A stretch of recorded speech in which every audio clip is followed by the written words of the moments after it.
નમસ્કાર વિદ્યાર્થી મિત્રો, ગુડ મોર્નિંગ. આપણે ધોરણ 10ની અંદર બે લેક્ચર થયા, 2 પીરિયડથી આપણે અલંકારો શીખીએ છીએ. એ અલંકારની સમજૂતીઓ પ્રાપ્ત કરીએ છીએ. એમાં અલંકારની અંદર આપણે બીજો પ્રકાર શીખવાનો જે છે અર્થાલંકાર. બરાબર, ત્યાં સુધી આપણે આગળના લેક્ચરની અંદર આપણે રાખેલું હતું. હવે અર્થાલંકારની વ્યાખ્યા પણ આપણે આગળના લેક્ચરની અંદર જોઈ ગયા છીએ. આપણે જે શીખવાનું હતું શું હતું તો કે અલંકારની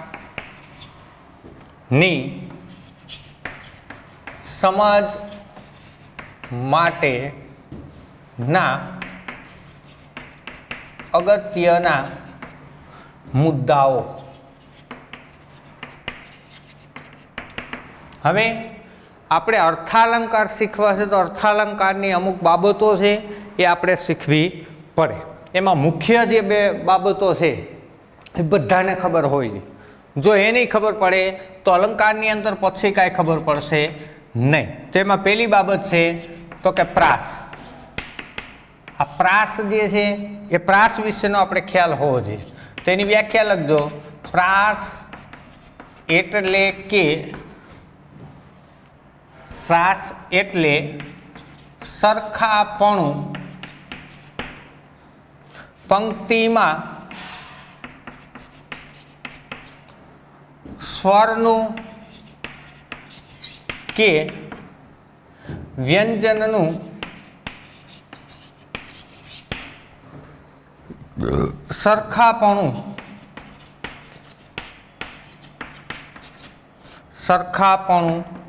હોય તેને પ્રાસ કહે છે. હવે પ્રાસને ધ્યાનમાં જો મહત્વની 2 જ બાબતો તેમ છતાં પણ આપણે અર્થાલંકારની અંદર જોવું જોઈએ. પ્રાસ એટલે શું તો કે સરખાપણ પંક્તિમાં, એ પછી સ્વરનો પ્રાસ હોય કે વ્યંજનોનો પ્રાસ હોય કે શબ્દોનો પ્રાસ હોય, એ સરખાપણું હોય એને શું કહેવાય? પ્રાસ. કારણ કે આપણે શબ્દાનું પ્રાસ, વર્ણાનું પ્રાસ, પ્રાસાનું પ્રાસ આ અલંકારો આપણે શીખી ગયા છે. બરાબર ને? એટલે પ્રાસ વિશેનો આપણે ખ્યાલ આવી જાય. ત્યાર પછીની બીજી બાબત છે એની અંદર ઉપમેય. જો આ બાબત મહત્વની છે, આની આપણે ખબર હોવી જોઈએ. જો આની ખબર ના પડે તો અલંકારની અંદર ખબર નહીં પડે. તો અહીં લખીએ આપણે, જે વસ્તુની સરખામણી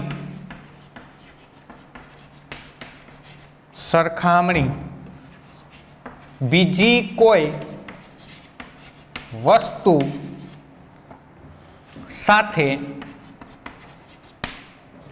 કોઈ વસ્તુ સાથે કરવામાં આવે તેને ઉપમેય કહેવાય છે. હવે જે વસ્તુની સરખામણી, દાખલા તરીકે આ ચોકની આપણે સરખામણી કરીએ છીએ, અહીં લખ્યું જે વસ્તુની સરખામણી બીજી કોઈ વસ્તુ સાથે કરવામાં આવે તેને શું કહેવાય? ઉપમેય કહેવાય. ટૂંકમાં આપણે એમ કહી શકાય કે જેની સરખામણી થાય છે તે. એટલે આપણે આ ચોકની સરખામણી કરીએ છીએ આ પંખા સાથે, બરાબર, તો આને ઉપમેય કહેવાય. બરાબર. હવે નેક્સ્ટ ત્રીજી બાબત છે. ત્રીજી બાબતની અંદર ઉપમાન. ઉપમાનની અંદર એની વ્યાખ્યા લખશું. ઉપમેયની સરખામણી જે વસ્તુ સાથે થઈ હોય તેને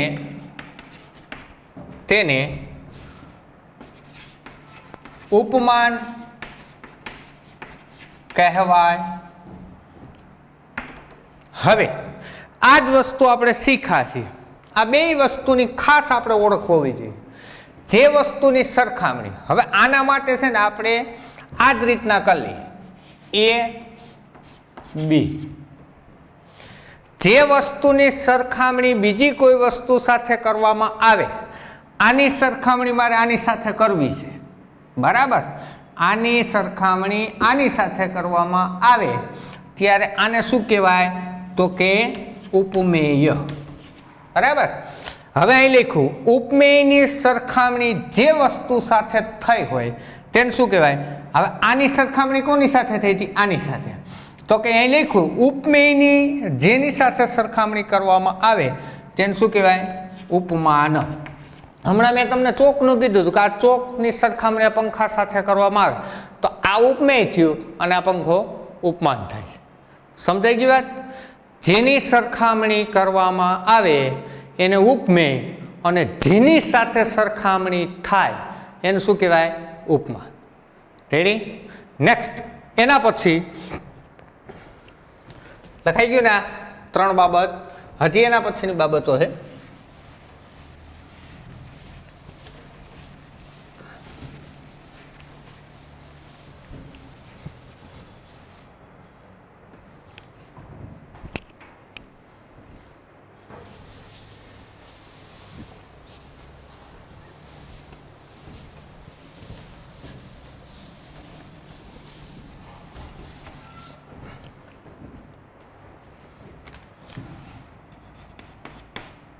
ચોથી બાબત છે સાધારણ ધર્મ. હવે સાધારણ ધર્મ કયો અથવા સમાન ગુણ. ભાઈ સરખામણી થાય છે તો કોઈક એક ગુણ હોય, બરાબર ને? તો એ ગુણ જે હોય એ કેવી રીતના? તો એની વ્યાખ્યા લખશું. કોઈ એક સમાન ગુણની બાબતમાં ઉપમેયને ઉપમાન સાથે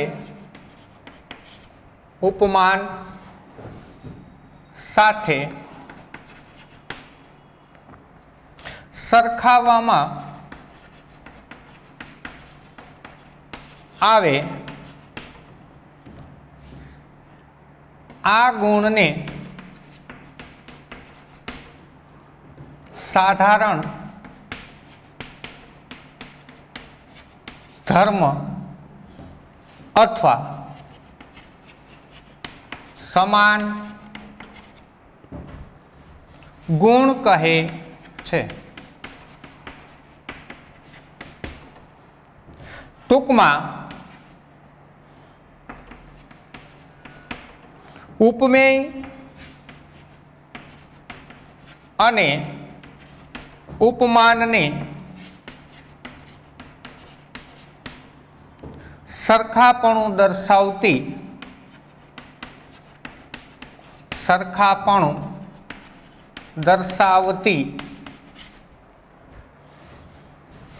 બાબત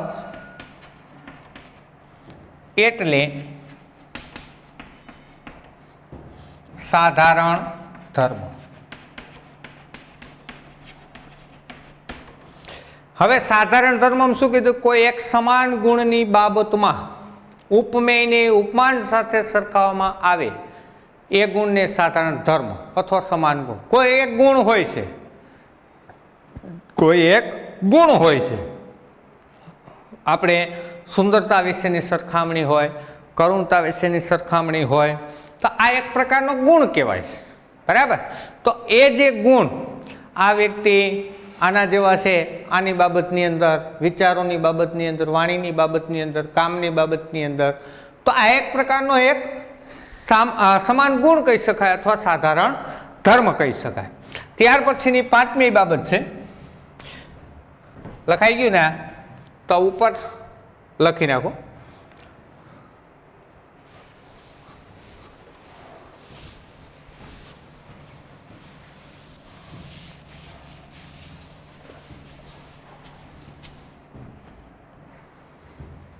પાંચમી બાબત છે એની અંદર ઉપમા કયો અથવા વાચક શબ્દો, ઉપમાવાચક શબ્દો કહી શકાય, બરાબર. તો હવે લખશો એની વ્યાખ્યા. બે વસ્તુઓ વચ્ચેની સરખામણી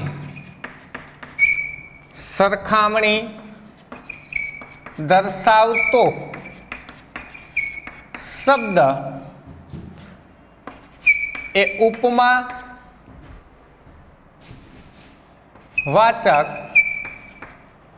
વાચક કહેવાય. જેમ કે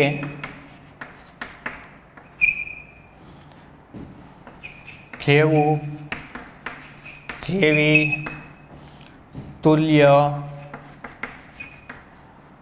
જેવું, ત્યાર પછી સમો, સમી, સરખી, સરખા, સમોવડું વગેરે આવા શબ્દો એની અંદર વપરાયેલા હોય છે. તો વિદ્યાર્થી મિત્રો, આપણે આ 5 બાબતો જોઈ, બરાબર. હવે આ 5 બાબતનો અર્થાલંકારની પંક્તિની અંદર કેવી રીતના ઉપયોગ થાય છે તેની આપણે સમજવું. જ્યાં સુધી આનું એક ઉદાહરણ આપણે લઈએ છીએ, પછી આપણે અર્થાલંકારના પ્રકારોની અંદર જઈશું. આ લખાઈ ગયું ને? તો હવે આ 5 બાબત જે છે એની આપણે સમજૂતી લીધી એક સાથે.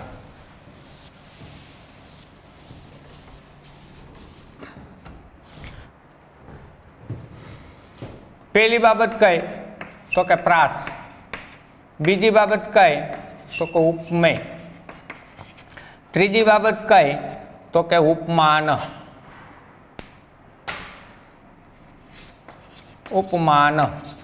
ચોથી બાબત કઈ? તો કે સાધારણ ધર્મ. પાંચમી બાબત કઈ? તો કે ઉપમા વાચક શબ્દ. હવે આની કાંઈ એટલી આપણે જરૂર નથી. આ 2 વસ્તુની આપણે ખબર પડવી છે, ઉપમેય અને ઉપમાન. ખબર બધાયની પડવી જોઈએ, પણ મુખ્ય 2 વાત આ છે. હવે આપણે અર્થાલંકારની અંદર એનો ઉપયોગ કઈ રીતે આપણે કરશું તેની વાત છે. તો આપણે એક ઉદાહરણ લઈ અને જોઈએ. ઉદાહરણ છે એક. દમયંતીનું મુખ ચંદ્ર જેવું સુંદર છે. હવે પ્રાસ, શબ્દોના પ્રાસ મળે છે, બરાબર. તમે આમ વાક્ય વાંચો એટલે કંઈક પ્રાસ જેવું લાગે. ઉપમેય ને ઉપમાન. ઉપમેયની અંદર શું કીધું હતું? તો કે જેની સરખામણી કરવામાં આવે એને શું કહેવાય? ઉપમેય. તો અહીંયા આપણી પાસે ઉદાહરણ કયું? તો કે દમયંતીનું મુખ ચંદ્ર જેવું છે, બરાબર, જેવું સુંદર છે, બરાબર. હવે આ જ વસ્તુ આની સરખામણી બીજા સાથે કરવામાં આવે છે. દમયંતીનું મુખ ચંદ્ર જેવું સુંદર છે, બરાબર. તો હવે આપણે આ દમયંતીનું મુખ જે છે તો આને શું કહેશું? ઉપમેય, બરાબર. હવે આપણે શું કીધું હતું ઉપમેયમાં? કોઈ પણ વસ્તુની સરખામણી કરવામાં આવે એને આપણે ઉપમેય કહીએ. તો આની સરખામણી થઈ છે બીજા સાથે, તો એને ઉપમેય કહેશું. હવે ઉપમાન ઉપર આવશું. ઉપમાન કોને કહેવાય? તો કે ઉપમેયની સરખામણી જેની સાથે થાય એને શું કહેવાય? ઉપમાન. ટૂંકમાં આપણે એમ કહી શકાય કે ઉપમેયની જેની સાથે સરખામણી થઈ હોય તેને શું કહેવાય? કેની સાથે થઈ? તો કે ચંદ્ર સાથે. દમયંતીનું મુખ ચંદ્ર, આ બે હે ને, બરાબર? તો આને આપણે શું કહેશું? ઉપમાન. બરાબર? ખ્યાલ આવ્યો બધાને? હવે આ બે વસ્તુ ઉપમેય ઉપમાન, જે વસ્તુની સરખામણી બીજી વસ્તુ સાથે કરવામાં આવે ત્યારે ઉપમેય હોય, અને જે ઉપમેયની સરખામણી જેની સાથે થઈ હોય એને શું કહેવાય? ઉપમાન. તો આ બે ઉપમેય ઉપમાન મળી ગયું. હવે સાધારણ ધર્મ, કોઈ એક ગુણની બાબતની અંદર બેયમાં એક સરખો ગુણ છે. જો દમયંતીનું મુખ ચંદ્ર જેવું સુંદર છે, તા સુંદર છે ને, ચંદ્ર સુંદર છે અને દમયંતીનું મુખે સુંદર છે, તો આને આપણે શું કહેશું? તો કે સાધારણ ધર્મ અથવા સમાન ગુણ. ખ્યાલ આવ્યો બધાને? તો હવે સાધારણ ધર્મ, ત્યાર પછી ઉપમાવાચક. આપણે ઉપમાવાચક શબ્દની અંદર તો કે જેવું શબ્દ છે, તો આને આપણે ઉપમાવાચક શબ્દ. ખ્યાલ આવ્યો? આ બાબતો આપણે સમજવી ફરજિયાત છે. ભલે તમારે પરીક્ષાની અંદર આવું કાંઈ લખવાનું નથી, આ બધું કે આને સાધારણ ધર્મ કહે. તમને તેમાં પંક્તિ આપેલી હોય ને એ પંક્તિ છે એ ક્યાં અલંકારની છે એ તમારે ઓળખવી પડે. પણ એ તમે ક્યારે ઓળખી શકો? કે આ બધી વસ્તુની આપણે ખબર હોય તો. રેડી? તો હવે વિદ્યાર્થી મિત્રો આપણે અર્થાલંકાર છે એ અર્થાલંકારના પ્રકારો ઉપર હવે જઈએ છીએ. આ બાબતો આવડવી જરૂરી છે. હજી ન સમજાણું હોય તો પૂછજો. રેડી?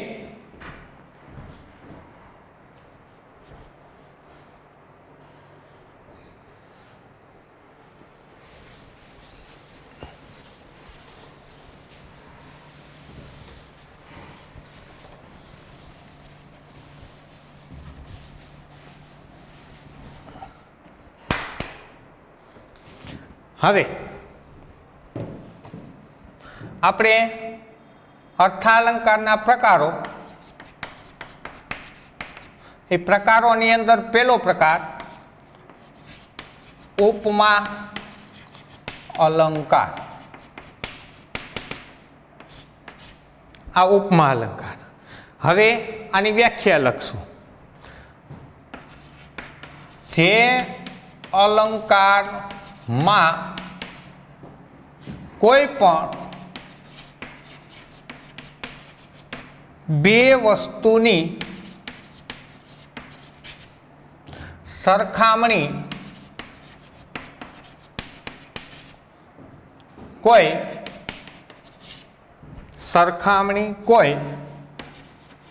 એક ખાસ ગુણથી કરવામાં આવે તેને ઉપમા અલંકાર કહેવાય. ટૂંકમાં એકની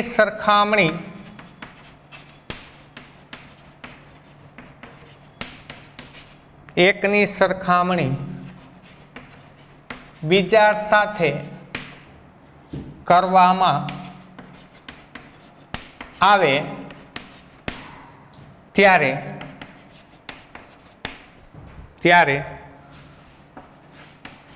ઉપમા અલંકાર થાય. જે અલંકારમાં કોઈ પણ એક વસ્તુની સરખામણી બીજી વસ્તુ સાથે સરખામણી કરવામાં આવતી હોય, કોઈ એક ખાસ ગુણ હોય, ત્યારે ઉપમા અલંકાર હોય. ટૂંકમાં આટલું જ યાદ રાખવાનું આપણે આ અલંકારની અંદર. ઉપમા અલંકારમાં શું યાદ રાખવાનું? કે જ્યારે કોઈ પણ એક વસ્તુની સરખામણી બીજી વસ્તુ સાથે થયેલી હોય ત્યારે એવા સમયે ઉપમા અલંકાર હોય. આટલી વસ્તુ ધ્યાનમાં રાખવી. બરાબર? તો આનું ઉદાહરણ જોઈએ આપણે. પહેલું ઉદાહરણ હતું એ પણ ઉપમા અલંકારનું હતું. તો तो આપણે અહીં લખશું પહેલું ઉદાહરણ છે ચંપકનો હાથ કઠણ લાકડા જેવું લાગે છે. ત્યાર પછી બીજું ઉદાહરણ છે. બીજા ઉદાહરણની અંદર સામળ કહે બીજા બાપડા પહાણ સરખા પારખ્યા. ત્રીજું ઉદાહરણ જોઈએ.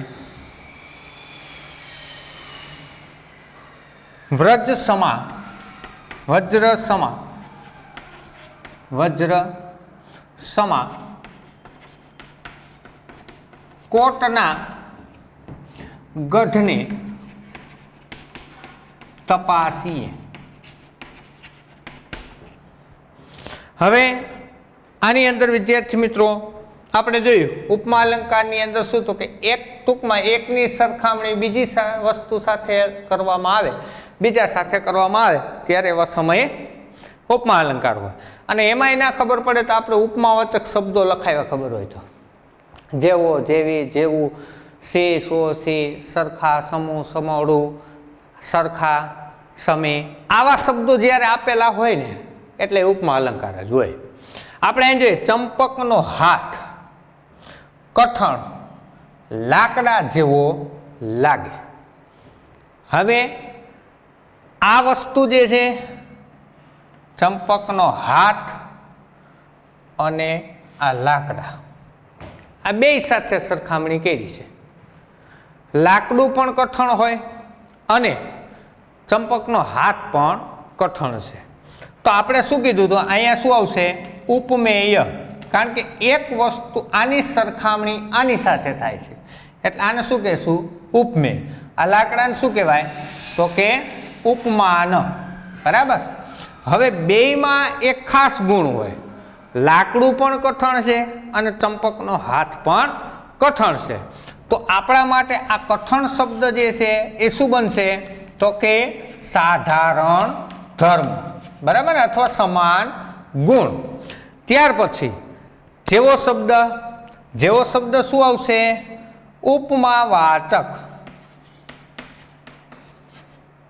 ઉપમાવાચક શબ્દ હોય. ખ્યાલ આવ્યો બધાને? ઉપમેય, ઉપમાન, સાધારણ ધર્મ અને ઉપમાવાચક આ રીતના એ ચારેય બાબતો એની અંદર ઉપયોગમાં આવતી હોય. હવે બીજી કાંઈ ખબર ન પડે તો કંઈ નહીં, આપણે જોઈ લેવાય. સામળ કહે બીજા બાપડા પહાણ સરખા પારખ્યા. સામળે કીધું કે ને બીજા છે ને બિચારા છે, આની સરખામણી આની સાથે થઈ. બરાબર, આની સરખામણી આની સાથે થઈ. હવે આ સામળે કીધું સરખા સમાન, જો આ શબ્દ આવી ગયો ઉપમાવાચકની અંદર કાંઈ ના ખબર પડે તો સરખા સમાન આના જેવું જેવી આ ઉપયોગમાં આવે તો પણ આપણે સીધું ઉપમાવાચક મૂકી શકાય. વજ્ર સમા કોટના ગઢને તપાસે. સમા શબ્દ આવી ગયો એટલે ઉપમા દર્શાવતો જ હોય. આ વસ્તુની સરખામણી વજ્ર સમા કોટના આની સરખામણી આની સાથે. એક ગુણ કયો વજ્રની અંદર ગઢ છે, કોટની અંદર પણ ગઢ છે. બરાબર, એટલે આની સરખામણી આની સાથે કરવામાં આવે છે ત્યારે એવા સમય ઉપમાવાચક અલંકાર બને છે. રેડી? નેક્સ્ટ આના પછીના અહીંયા બે ઉદાહરણ તમારે ઘરે જઈ અને લખવા. બરાબર, નેક્સ્ટ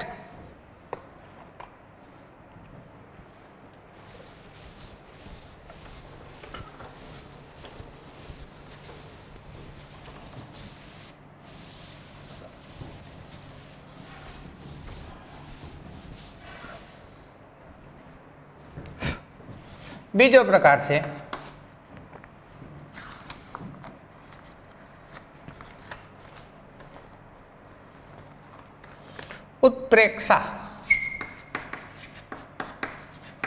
ઉત્પ્રેક્ષા અલંકાર.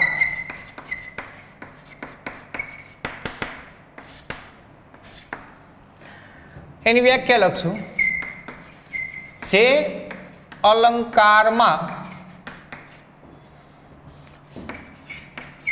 ઉપમેય અને ઉપમાન સમાન હોવાની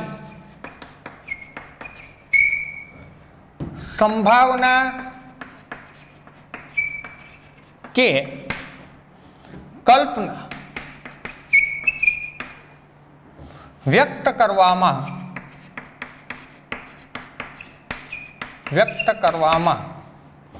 આવે તેને ઉત્પ્રેક્ષા અલંકાર કહેવાય છે. આ માટે જાણે રખે શકે વગેરે શબ્દો આવે ત્યારે ઉત્પ્રેક્ષા અલંકાર બને. હવે એક વસ્તુ આપણે ઉત્પ્રેક્ષા અલંકારની અંદર તો ઉપમેય અને ઉપમાન, જો હવે ખાસ ધ્યાન રાખજો, ઉપમેય ને ઉપમાન જ આવશે બધામાં. ઉપમેયની તમને ખબર છે ને ઉપમાનની પણ તમને ખબર છે. ઉપમેય અને ઉપમાનને સમાન હોવાની, બે સરખા હોવાની સંભાવના, કલ્પના વ્યક્ત થઈ હોય ત્યારે એવા સમય ઉત્પ્રેક્ષા અલંકાર હોય. અને એમાં પણ એ અલંકારની અંદર જાણે રખે શકે આવા શબ્દો એની અંદર મુકાયેલા હોય છે, તો જ એ સંભાવના વ્યક્ત થતી હોય. તો ઉદાહરણ આપણે લઈશું. ઉદાહરણની અંદર પહેલું ઉદાહરણ છે, પ્રિયાનું મુખ તો જાણે ચંદ્ર. બરાબર. ત્યાર પછી બીજું ઉદાહરણ છે, જેનામાં વૃક્ષ પ્રીતિ નથી એનામાં જાણે કે જીવન પ્રીતિ નથી. ત્યાર પછી બીજું ઉદાહરણ, વાદળની વેલને ફૂટ્યા રે ફૂલડા જાણે અનંગનો